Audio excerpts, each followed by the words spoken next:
deep down, why do you think you had 15 visits from 4 Federal agencies in a 2-year time frame after you applied? Deep down, why do you think you were targeted? I think I was targeted because of my political beliefs.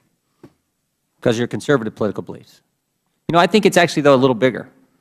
My guess is you were targeted because of your political beliefs, yes, but also because you were effective. It was working, right? True the Vote was having an impact. You were cleaning up voter rolls, right? You were educating people about how we should have free and fair, honest elections. You were praised by attorney generals all over the country, Secretary of States. I'm looking at this, I'm looking at, you even had a program to, an outreach program to Hispanic Americans, is that correct? Absolutely. Yeah, they targeted you because it was working. They said, well, we can't have this. Here's a conservative who's making an impact. That's why you were targeted. And all while this is going on, the President is saying things. After the Citizens United, the President's making all kinds of statements. He says things like, we got shadowy groups getting involved in elections. This is August 21st, 2010. Attack ads run by shadowy groups. Foreign-controlled corporations can be involved. This is a problem for democracy, a threat to our democracy. Ms. Garrison, you haven't talked much. Let me ask you this. Is the Wetumpka Tea Party a shadowy group? No. Are you not? You're not secret, are you? No. Everyone knows who you are down home, right? That's right.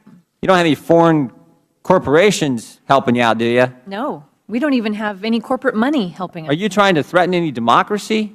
No. You're trying to promote democracy, right? Just like Ms. Engelbrecht's doing. Right. You want honest elections.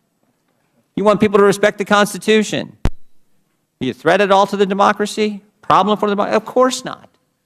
And yet you were targeted, in Ms. Engelbrecht's case, 4 Federal agencies in a couple-year time frame. None of them had ever had any interaction with her before. But suddenly, she's filed for tax-exempt status, and she's having an impact, and you're having an impact, and suddenly the President's making all these statements, and here comes the full weight of the Federal government down on 2 ladies exercising their constitutional First Amendment political speech rights. And the minority says we shouldn't have this hearing, let you tell your story, and the minority tells us we shouldn't have Barbara Bosserman come in here, who's heading the investigation, and won't even give us the idea of who's heading it up if they haven't even talked to you. Which makes me I want to ask one other question here. Mr. Sekulow. Yes, sir.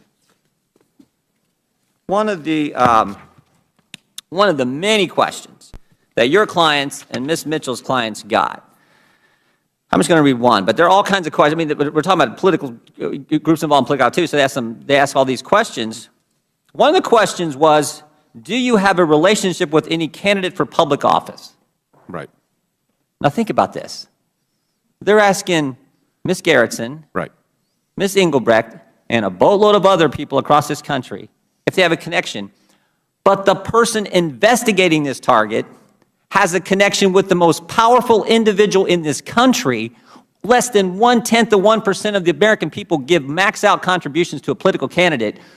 That's who's heading the investigation. Now, if that's not irony, I don't know what is. It's not only irony. In our view, and I said this again with no disrespect to Ms. Bosserman and her career at the Department of Justice. I don't have any either. It raised serious ethical concerns that she may well have brought up and the Department of Justice chose to ignore. But you look at the scope of the questions that were asked, which were way outside of legitimate inquiry. I mean, incredible. I've looked at it. And you look at cases like NAACP versus Alabama, NAACP versus Flowers, and others. There's a whole host of them. Because what was happening in those cases was exactly what was happening here. Government agencies were targeting groups to try to intimidate them into silence, in those particular cases, the NAACP, by saying things like, we'd like to see your membership list. Who do you talk to? What conversations with legislatures do you have? This has been going on since 1950. It didn't work out too good for the state of Alabama when they tried that to the NAACP. It shouldn't work out for the Department of Treasury, IRS either. Great point. I just got one other question for you, and then we're going to have to recess and go vote. This is all going on. You're an individual who's represented, as you pointed out, to the minority. You've represented the American Civil Liberties Union. You've represented Democrats. You've been in front of the Supreme Court. You've seen all kinds of things. Yes, your history. Cletus gets the same kind of. I want to know, do you think this changed the impact of the 2012 presidential election? I think there is evidence, American Enterprise Institute and others have put forward evidence that the groups being intimidated or even not recognized had a significant impact on that election. I think it's very well possible. We don't have the, we haven't had a trial on this yet. I understand. I'm just but asking your opinion. very Do you well think- possible that the 2012 election was impacted by an aggressive, continuous, and systematic intimidation factor by the IRS, with applications still pending, Mr. Chairman, for 3 years.